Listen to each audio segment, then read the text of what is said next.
to renege on what I said 2 episodes ago, bruh. I think the Miami Dolphins have an opportunity to make the playoffs, man. Let's go, man. Let's go, man. You beat a very good Los Angeles Rams team. You just dominated the Las Vegas Raiders. We can live Miami Dolphins, man. Dominated the Las Vegas Raiders, man. So, Rob, man, the floor is yours. How did you feel about this game, bro? Well, Herbie, I got to tell you, man, watching this game and really watching the Dolphins offense since Tua came back, I'm going to put it into context for the viewers who are going to watch this and who are listening, right? Without Tua, when he was out, the Miami Dolphins ranked 32nd in the league. We were the dead last offense in football. Since Tua's been back, and we've played against basically three playoff caliber teams and a bad team, because Arizona is leading their division right now, which is crazy to think about. Like, nobody thought Arizona would be leading the division coming into the season right now.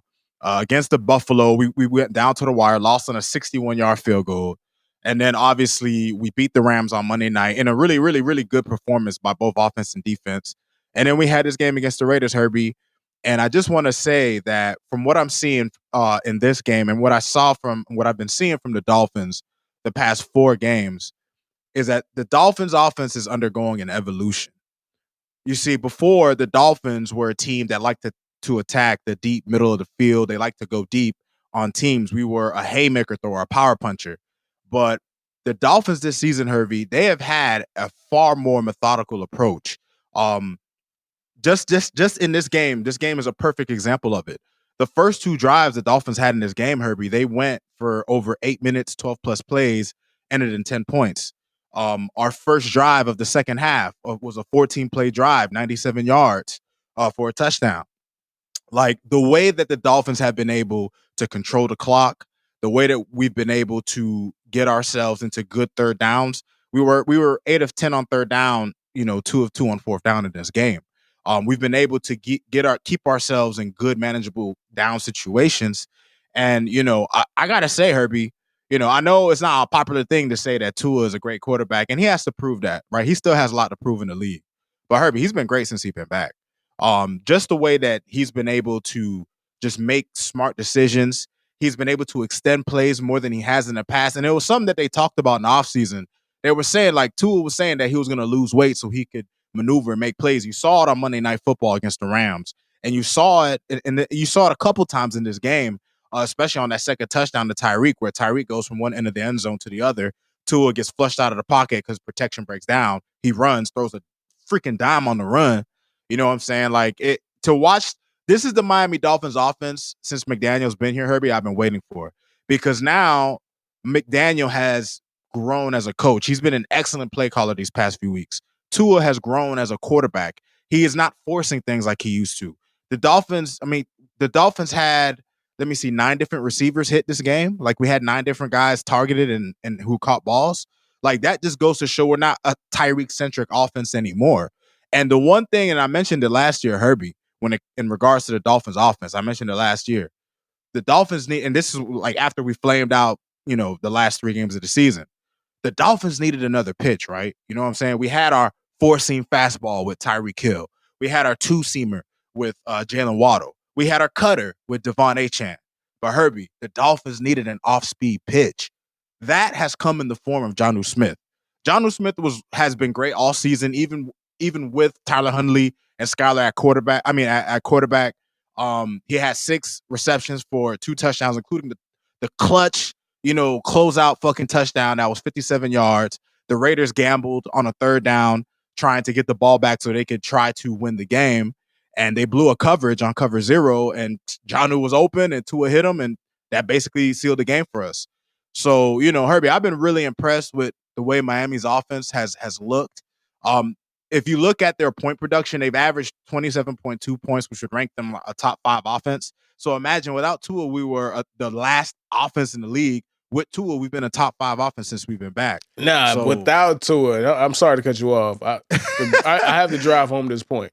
Without Tua, you guys were unwatchable. There's a difference There's a huge It difference. was awful, bro. It wasn't awful. bottom 5 in the was league. awful. It was, I had to turn off my TV. I couldn't watch it. I couldn't stomach seeing that shit. That's what you guys were.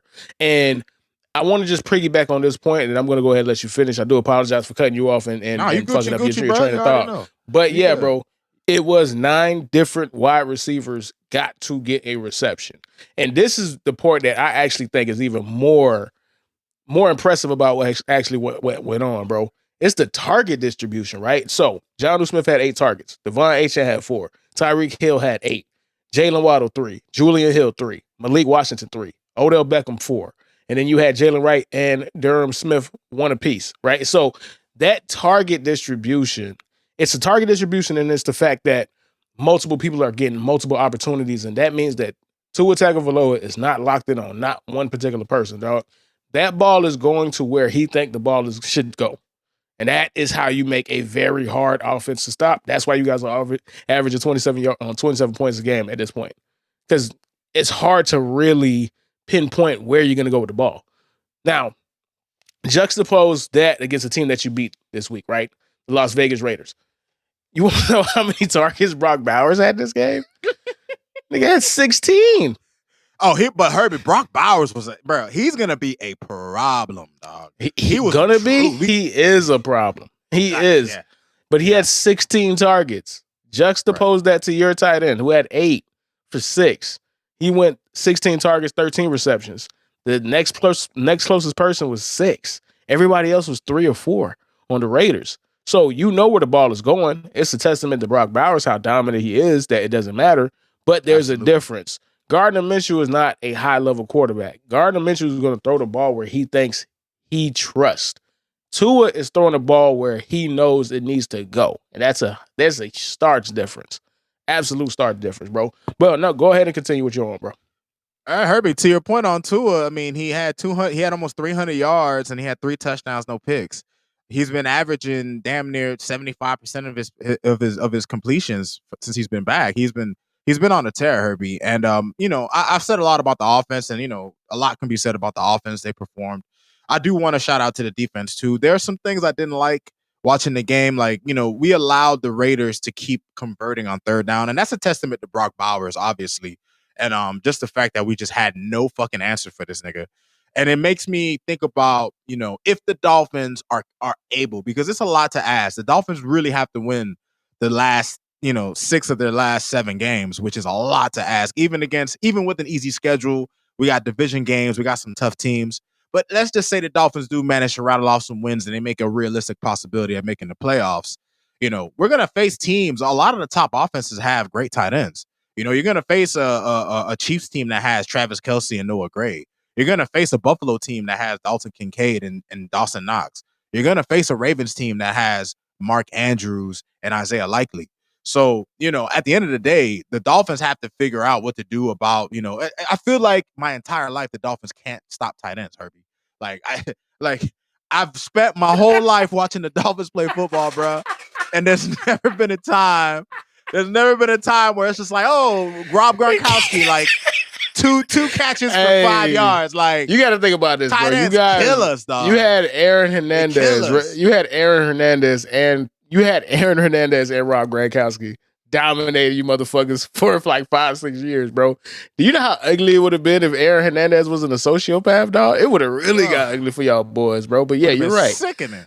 You are right. You're in a division that has historically had really good tight ends. You're in a division that's historically had good tight end play. You're in a conference that has arguably the greatest tight end of all time that you might have to go against.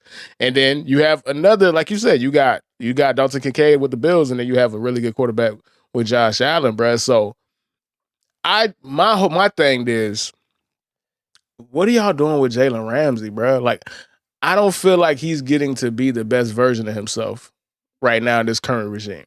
So how you feel about that? I would say, I mean, I guess it's because, you don't see him.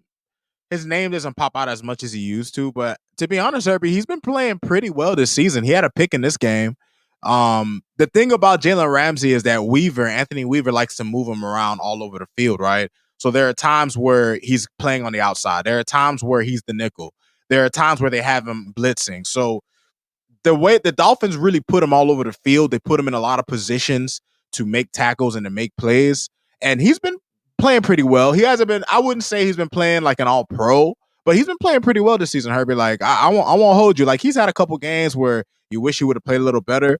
But I do want to shout out to Anthony Weaver and what he's been able to do as a defensive coordinator, utilizing what we have on defense. I also do want to shout out, we've made some good offseason acquisitions, Herbie. Aaron Brewer at center has been a stud. He had 2 bad holding calls today, but they didn't really ultimately haunt us. I already mentioned Jonnu Smith, Calais Campbell, Jordan Brooks, Anthony Walker. We just let go of David Long, Herbie, because he just wasn't producing. But all the guys that we have in this place, the linebacker play has been much better since we benched him and ultimately haven't given playing time. But Herbie, look, I know it's a super long shot for the Dolphins to go on a run and make the playoffs and whatnot. But let me tell you something. This is a team that a lot of people, because we've played well. It's not like, we lost the first 2 games back, but the offense in particular has played well again in every game, Herbie. Like, literally, no team has had an answer for our offense yet.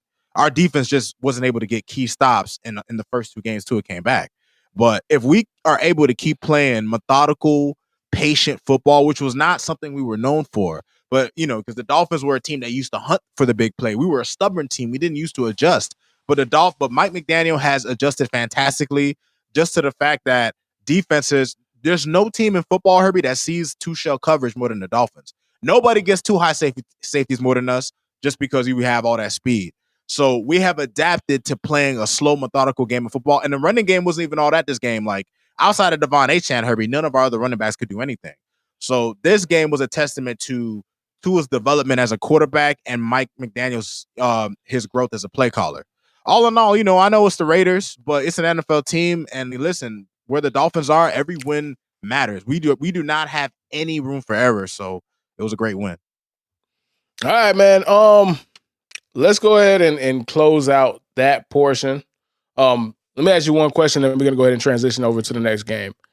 Yes, sir. What do you think the Dolphins have to do to make the playoffs? I'm just asking you right there, point blank. The Dolphins, in order for the Dolphins to make the playoffs, they can't lose more than 2 games, and we got to hope somebody else falls off.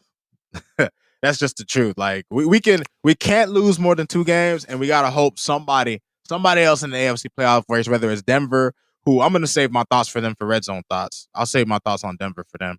But there's other teams, Cincinnati. I'm rooting for the Chargers tonight, but the Chargers are another team. Like, there's so many teams in the AFC competing for that 7th spot.